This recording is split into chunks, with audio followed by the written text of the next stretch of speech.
we will make the step to the life cycle cost. Until now, we have been focusing on the investment cost. The investment cost, however, is only a small part of the full life cycle cost of a building. In addition to the investment cost, we also have maintenance cost, replacement cost, energy cost, insurance cost, taxes, end-of-life cost, and so on. So in this last part, we will make this step and take into account or see how we can take into account all these various costs and add them up to the investment cost. To do that, there is a methodology, an existing method, which is called the life cycle costing methodology. Life cycle costing of buildings is defined in an international standard, the ISO 15686, and it defines life cycle costing as the total cost of a building or its parts throughout its life, including the costs of planning, design, acquisition, operation, maintenance, and disposal, less any residual value. So it's an economic accounting tool that is typically used to compare potential design alternatives and see what the cost consequences are of these different alternatives. By doing so, one can take profound decisions on the cost of the different options. It is introduced in the British building industry in the 50s, and the first term was cost in use, while now it is broadly used. The term life cycle costing is broadly used. Two important names are Flanagan and Norman in that context. If you want to go into more detail in this methodology, there is an interesting handbook which is called Life Cycle Costing Theory and Practice, which I could recommend. Now, when we talk about costs of the construction sector, we can have a look, or we can have two different looks. We can have a macroeconomic perspective or a microeconomic perspective. And these are two different things and lead to different insights or different decision taking. So if you need to take a decision from a cost perspective as a household or as a company, we talk about microeconomic analysis. So we look at market prices, we look at subsidies, we look at taxes, we also look at the incomes and expenses, and these kind of analyses are microeconomic costing analysis. If we look at it from a policy perspective, a governmental body who is trying to make decisions and steer decisions based on cost is a macroeconomic perspective. So what they typically do is try to take some measures to steer the actions of population in a certain direction by these economic means, like taxes or environmental costs that are accounted for. And these additional income or these additional expenses or financial means lead to additional incomes for the government that they can use then for going in a certain direction regarding, for example, a green economy or so whatsoever. In this course, we're going to focus on the microeconomic perspective. But before I do so and show some examples on how to do so or for what purposes we can use such life cycle costing, let me give some further examples on macroeconomic level. So, for example, it is important if you want to move to a more green society that we make buildings that are more energy efficient, but on the other hand, it's also important that we drive with more environmentally friendly cars, because both of these measures will lead to less energy consumption. That's important. It's important if we want to strive for a green economy. However, if we see that these measures that we want from an environmental point of view has financial consequences, there are some measures needed to compensate for these. So, for example, the less energy consumption, which typically we pay taxes upon that are incomes for the government. If the energy use reduces, also the taxes and hence the income for the government reduces. And so they can compensate it by increasing taxes somewhere else where, for example, in very polluting industries or whatever. Another thing what one could do to reduce the environmental impact in society is, for example, raising higher taxes on fuel prices in the overall aim to reduce the fuel consumption. Again, this would lead to less energy consumption. We can have an income loss, and that can then be compensated by the higher taxes. So there a balance needs to be found in environmental aims, goals, and the economic consequences, because it needs to be paid for, of course, for all the measures taken. A last example is CO2 taxes that are raised for emissions of cars. So the more polluting car you have, the more taxes you need to pay. It means again that at the end, the more polluting cars will disappear as they're less used, so people prefer to buy a less polluting car, which means that the consumption of fuels will reduce again, and so we have again an income loss through this fuel tax. But on the other hand, it's compensated by an increase through a CO2 tax.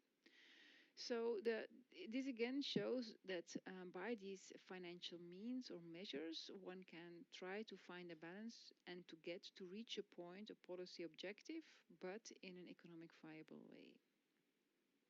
But so all these consequences of a certain decision need to be taken into account on such macro level. That's not what we're going to do. What we're going to do is look at looking at a life cycle cost from a microeconomic perspective. So typically at this perspective, life cycle costing is used to take a certain decision, a design decision, for example. You have 2 or 3 different designs and you want to see which one performs best from an economic point of view, considering the full life cycle of the building. So for example, you bought a house and you want to know if it's better to renovate it or to keep it as it is, or demolish it and build a new one, or if I renovate, which renovation measures should I take to make it reasonable from an economic point of view. So the investment costs are then compared with the energy savings to see where the most beneficial choices can be made. In that sense, one strives for cost-optimal buildings. One strives for example, also when choosing finishing materials to reduce maintenance. A higher investment cost maybe leads to less replacements or less maintenance, and hence again can lead to different decisions than one only looks at investment cost. Or another example is, for example, do I build a building that is completely dynamic, adaptable, or rather static, with maybe a lower investment cost, the static approach, but higher operational costs. To give you this more in a practical way, or to illustrate it in a more practical way, so this is a row house, a terraced house that needs to be renovated or could be used as it is. So different scenarios are analyzed. What if we just buy the house and use it as it is without any renovation measure, with high energy costs as a consequence? Or we go for an energetic renovation, but a very simple one, or we go for an in-depth energetic renovation, or we demolish and we build a new building with solid bricks, or we demolish the building and we build it with a timber frame, for example. Which of these options would be the most preferred from a financial point of view is what the question is here. Well, if we just, what is shown here on the graph are the life cycle cost of the different options. So the different options are indicated with different colors, and what I indicate here is the investment cost. So the lowest one is no intervention. So the blue one is I just buy the house, so I have a cost of buying the house, but I don't do any I don't take any measure, I don't renovate, so I don't have any additional cost. Then I have my energetic renovation, which is a bit more expensive because I have renovation measures. If I have an in-depth renovation, it's even more expensive. If I demolish and rebuild, I have a higher price investment cost, and the same here, but then in a wood skeleton, it's even more expensive. This is the investment cost. So if we only look at the investment cost, the best choice is just to buy the house and don't do anything. But then we look at the energy costs for heating the building over a certain period in time. And we look at what if we include the heating over 15 years, the costs over 15 years, Or what if you consider the heating cost over 30 years, 45, 60, and so on. What we then see that within the first 15 years, the change, we don't see a lot of changes. The only change we see here is that the choice between wood skeleton or massive building, solid building is more or less identical, does not lead to other decision taking, where if you only look at investment cost, the solid building was preferred because it's a bit cheaper. But if you look over 30 years, things are changing. So if we include the energy cost over 30 years, we see that the timber frame is preferred if we decide to demolish, and that even the energetic renovation is becoming more or less at the same price of when you don't take any measure at all. It's even a little bit cheaper already. And then if we look over a very long period, we see that the energetic renovation is the preferred one, because over the 120 years, and if we include both the investment cost and the energy cost, we see that that is the cheapest solution. So with life cycle costing, this kind of analysis is possible. This is the same 5 options, so we have 5 possible scenarios, and these are the life cycle cost over 50 years. So it's 1 point of the previous graph. And then we can see that the energetic renovation is the most preferred, but only slightly. And that is because the operational energy cost is lower than when we have the operational cost for energy use when we don't renovate at all. In orange, we see the renovation costs, which is a bit smaller here than the in-depth renovation, and it's even smaller than when you completely rebuild your building. And the acquisition cost, of course, is the same for all buildings. This is then the maintenance cost and so on. So this is a tool, life cycle costing is a tool, a method that helps you in decision taking from a cost perspective. Now, this was on energetic renovation. Another example is the renovation of a building. It's a residential multifamily block. And the building is built in the past, and it seems that the demand is changing. So in the past, I will zoom in, we will not look at the full block, but we will look at one apartment in the block, and we will see if we, I will just zoom in. If we zoom in, we see that it's a 1-bedroom apartment. So it's the living space, you enter, you have the bedroom, you have the living area, and you have the kitchen. Now, we see that in the building, demands are changing. So although in the past the single room apartments had a high demand, now it's changing, and it might be that 2 bedrooms are now preferred, or it could be that in future it changes again to 1-bedroom apartments and so on. So the question during this renovation was, do we need to just adapt it to the demand of today, or should we change it in a way that we can easily that we have a flexible design so that the apartment can be changed once in a while if the demand changes. So do we go for static technical solutions of the inner walls, or do we go for demountable assemblies, dynamic assemblies? So either we go for irreversible brickwork, which is the most common way of building inner walls in Belgium in residential houses, or no, we go for a reversible design of these inner walls in order to be sure that if the demand changes again, our apartment can be changed accordingly. So what was the idea is that the building should be changed either in a static or adaptable way to have 1, 2, or more bedrooms. So different scenarios have been analyzed, options of, okay, where do we build all our walls, the red ones or and the yellow ones and the orange walls are all new walls in the apartment. The question is, which of these walls are expected to stay for 60 years, which are expected to change every 15 years, and which expect to be changed every 30 years, for example. So there was an analysis on these scenarios, on how these walls will change over time. So this could be, for example, a design in the first 15 years, which we will then change over the next 15 years, change again to the first one in the next 15 years, and then change again to this design in the last 15 years. So to check how a change in demand could lead to a different design needs of the apartment. For each of the walls, the cost has been calculated for different technical solutions. So first of all, for a static masonry wall, perforated bricks, cellular concrete blocks, hollow concrete blocks were looked at. Dry walls, which are a little bit more flexible than the massive one or the solid ones, but not really, they are not really demountable. You cannot really reuse them. And then the really adaptable, so the design for this assembly wall, where it's heavier profiles to be sure that we can tear them apart and put them again together in a different place. Now, for each of these walls, the initial cost has been calculated on the horizontal axis, and the life cycle cost has been calculated, but at apartment level. So here we see the cost if we have the apartment with all these new walls that come in, if they're all built in a masonry wall, if they're all built dry walls, what if they're all disassembly walls, or what if we have a combination.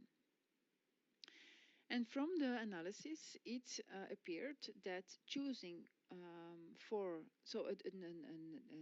a wall which is designed for disassembly is more expensive. So the investment cost is higher, but if you need to change the wall very often, every 15 years, it's worth it, because if you rebuild the masonry wall again after you tear it down and you build it again, it becomes more expensive if you do it frequently. For the walls that don't change that often, some of the walls remained, although the design changed.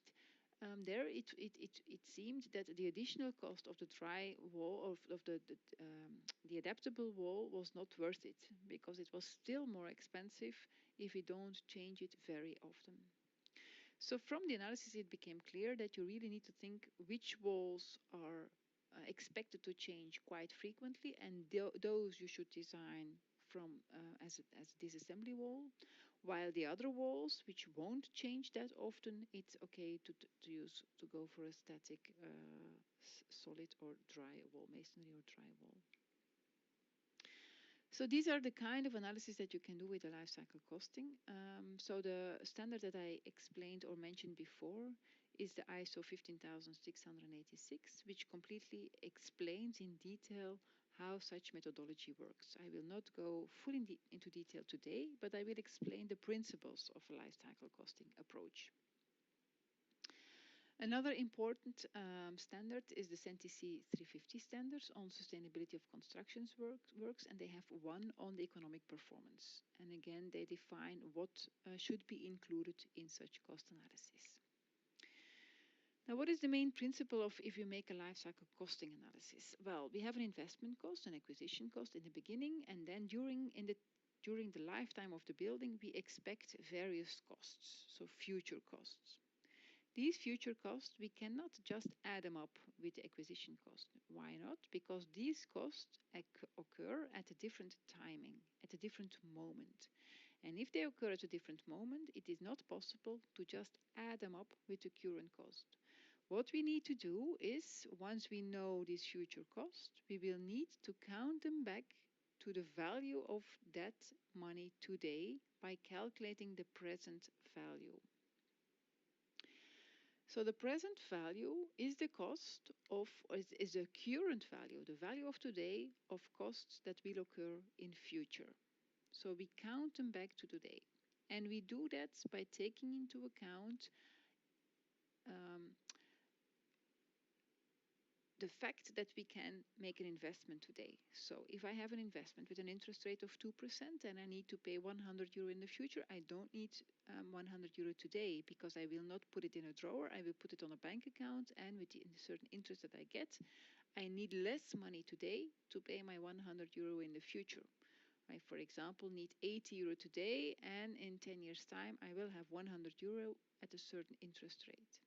So this is what this calculating the current or the present value means. It's taking into account the fact that we can invest our money today to make some payment in future.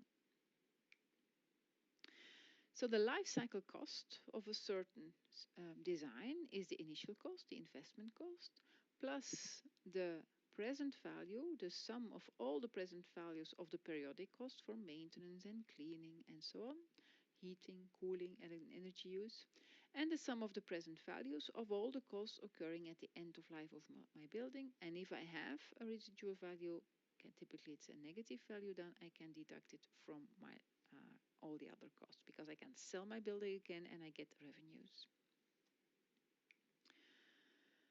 So the present value is an important concept in life cycle costing. So the present value of future costs can be defined as the amount of money that people would need today to save today at an interest rate R in order to have the money available to meet these future costs. So if I know that I need an amount C at the moment T in time, what is the present value of that cost in future? Well, I divide it by 1 plus your interest rate, which is here represented by the letter D, which stands for discount rate. But it's the interest rate over that period, and the period is here mentioned. So it means that I need less money today if my interest rate is higher than 1, if it's a positive value, because it means that I will subdivide my cost in future by a number higher than 1, and it means hence that I have a lower need of money today. In addition, so this cost in future, I need to predict it. What will, for example, my energy cost be of my building in 50 years' time? If my energy need remains the same, I need to know my energy price. So what will be the price of energy over time? It's not constant, it's evolving. So to predict this future cost, we need to take into account the fact that prices change over time. So products and services become more or less expensive depending on the economic situation of a certain region or country. So the value of money inflates, rises, or deflates, reduces over time. And that's reflected by the inflation rate I over a certain period in time, typically over 1 year. So if I need to predict my price of, for example, my energy over time, I know my price of today and I know the inflation over the different years. I can calculate my future cost or price for energy. Every year again it rises, so this is a yearly rate. So in that sense, if it's 1 year, you calculate like this. If it's 2 years, you need to calculate like that, and so on. So if you want to know the price in 2 years' time, it's the price of today multiplied with 1 plus the inflation rate to the power of 2, because it's in 2 years' time, and you need to take into account this time frame.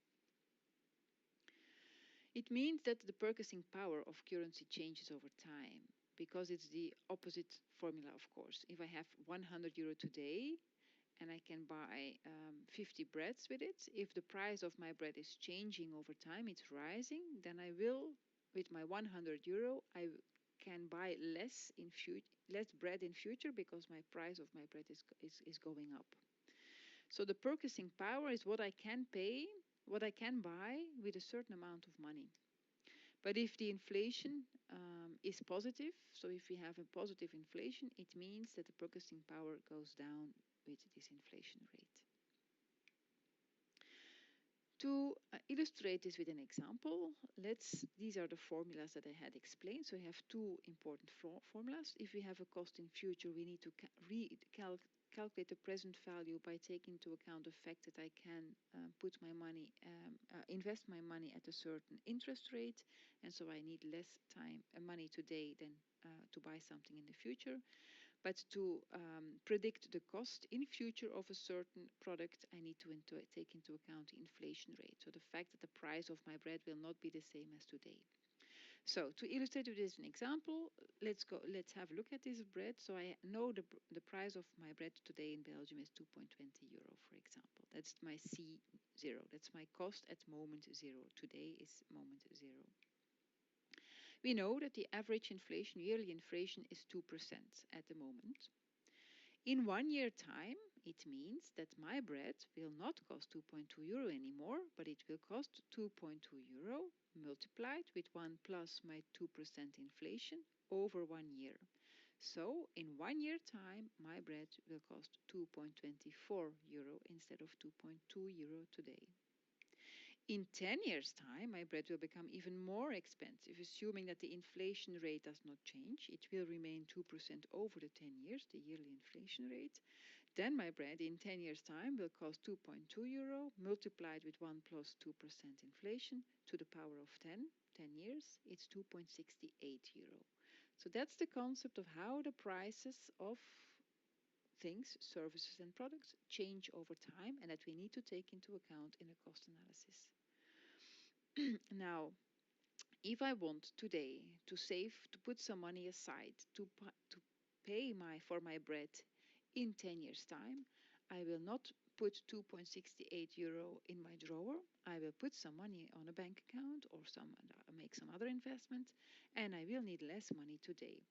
So that's the present value calculation. So if you can invest your money today at a yearly interest rate of 1%, for example, then the present value of the bread that you need to buy in 10 years' time equals the 2.68 euro divided here by 1 plus the interest rate is 1% to the power of 10 years' time.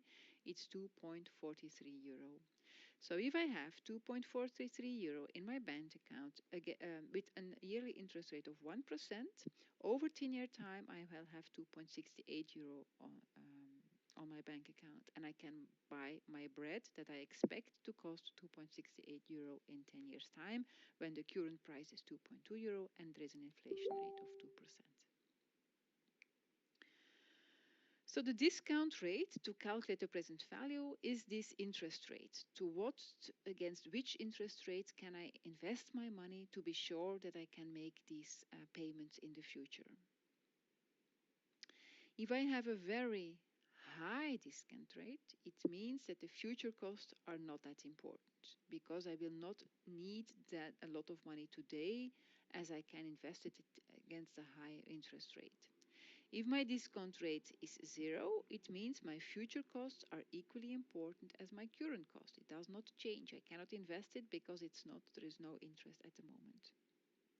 So the higher the discount rate, the more importance is given to the near present costs and less importance is given to what happens in the future. Which discount rate do we use? Well, it really depends on the situation, but typically we use at the moment in the Belgian context a yearly discount rate of 2%, just to give you an idea of the number. Now, we talked about inflation, so the fact that the costs of the consumers' goods are changing over time. Now, the fact is that the products or services are not equally growing. The prices are not equally growing over time. So sometimes it's possible that, for example, electricity costs are increasing more rapidly than, for example, food or clothing and so on. So in that sense, people don't only look at the inflation, the general inflation, but for specific sectors, one also look at the growth rate of a specific product or sector. So for example, the food sector or the construction sector or the energy sector and so on.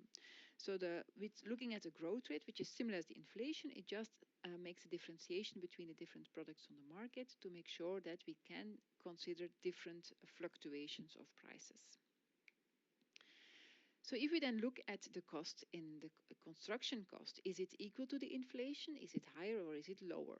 Well, we need to make a differentiation. So first of all, this is the inflation that has changed, that has evolved over time. So it's from 1985 until 2006. And here we see with the triangles what the inflation numbers are. And we approximated here by this line, this green line, to calculate a yearly inflation rate. And then we have a yearly inflation rate of 1.7%. So the nearly 2%, as I mentioned before. Now, if we look at the construction cost, the overall construction cost is this dark blue line. The dark blue line is how the construction costs have evolved over time, and it's again approximated with this light purple line, the ABEX. And then we see that the construction costs have a yearly growth rate of 2.5%, which is hence growing more rapidly than the overall inflation of 1.7%. So it means that construction products are becoming relatively more expensive than the other consumer goods. Now, construction costs are typically based on material cost on the one hand and labor cost on the other hand. So we can also differentiate that. And if we look at the labor cost here, then we see it's not only higher, but it's rising also. It's growing more rapidly. We see that we have a higher increase, a more rapid increase in labor cost than what we see here in the material cost. So overall, what we can conclude is that we have an overall inflation which gives an average idea of how consumer goods can rise over time, change over time. What we see is that the construction costs are rising more rapidly than the overall inflation on the average inflation, and that it has mainly to do with in Belgium at least, the more rapidly increasing labor cost and the more slow, not the material cost, because the material cost has more or less follows the same line as overall inflation. So the overall inflation and material costs are more or less having the same trend. Labor costs are rising more rapidly, and as a result, the construction costs are growing more rapidly than the overall inflation. If we look at the energy costs and how the prices of energy have changed over time, we see that it's not that easy to predict how it will evolve in future, because we typically predict the future based on an analysis of the past. Now, it seems that the prices of energy are really dependent on important events that happen worldwide, political events, social events, and so on. So we see it's not such a nice, slowly changing curve as we have seen before on this overall inflation. It's a more dynamic evolution over time. To give you an idea, these are the energy prices in Belgium from the 1970s until this century, to 2010, 2015. What we see is that we see here some important peaks or important decrease of energy prices, and it's not an evenly nice path of how the energy prices change. And how can we explain these peaks or these sudden decreases of energy? Well, it typically relates to a certain historic event. So I will not go into detail, but we see, for example, that any political debate or any important natural event can really have an impact on energy prices. Also, for example, an economic crisis can have a big influence on the energy price and so on. So also wars or financial crisis and so on. Now, this shows that it's really hard to evolve over time, because also the policy regulations will have an influence on these prices. Now, it's hard to predict what's going to happen. If we want to predict, we typically look at the past, and what we typically do is try to find a trend line to see, okay, over a long term, how has these energy prices changed? So if we look over a period of 40 years, we see that the yearly growth rate of energy prices is 3.5% per year, more or less. If we look at very short periods, sometimes it was even 30%. or more lately, it has increased a lot, and it was about 11%. But typically, and we could look now, for example, it's again very rapidly 27%. But so typically we look at a long-term perspective, but also taking into account what the policy measures are, what people want to do, and how the energy market will change, so how the production of energy will change, which technologies will change, to make sure that we can predict the growth rate in a good way. And it really depends on some scenarios. Will we still use nuclear energy? Yes or no? Will we invest in carbon capture and storage? Yes or no? And depending on that, the energy prices will change. We'll have a different value. And that's how we try to predict this future. So looking at the past, a long-term perspective, but also looking at which measures do we expect in technology in the future. And with that, I want to conclude this part on life cycle costing. So what can we conclude? So first of all, if we look back at the 3 sessions on this cost at building level, we see that the building layout can influence the amount, the ratios of the different building elements, and in consequence also will influence the investment and life cycle cost of a building. As this investment and life cycle cost depend on the amount of elements. Now, the investment and life cycle costs depend on the amount of elements on the one hand, and that has to do with the building layout, and on the unit cost for the building elements on the other hand, which has to do with the quality of the elements, which has to do with the technical solution you choose. Now, what we did in this session or in this course on cost at building level mainly is focused on the design as such, in terms of building layout and the consequences on the costs. We did not look in detail to the technical solutions chosen, so we did not look at these unit costs, how these changed. So the concept of ratios is a strong instrument to compare the different building design alternatives, and it can be used from the early design phase onwards up to the end of the design phase. It can help you in getting insight in the influence of a certain design decision on the financial cost of your building. The investment cost is only a fraction of the life cycle cost because buildings have a relatively long lifespan, and we need to take into account these additional costs that will occur during the lifespan, for example, by defining or determining the correct insulation value of the building we want to strive for, if we go for an adaptable building, yes or no, and so on. To take into account the life cycle cost, we need to understand the economic parameters. The inflation rate, the discount rate, and the growth rate are important parameters in that sense. And with this slide, we will end this session.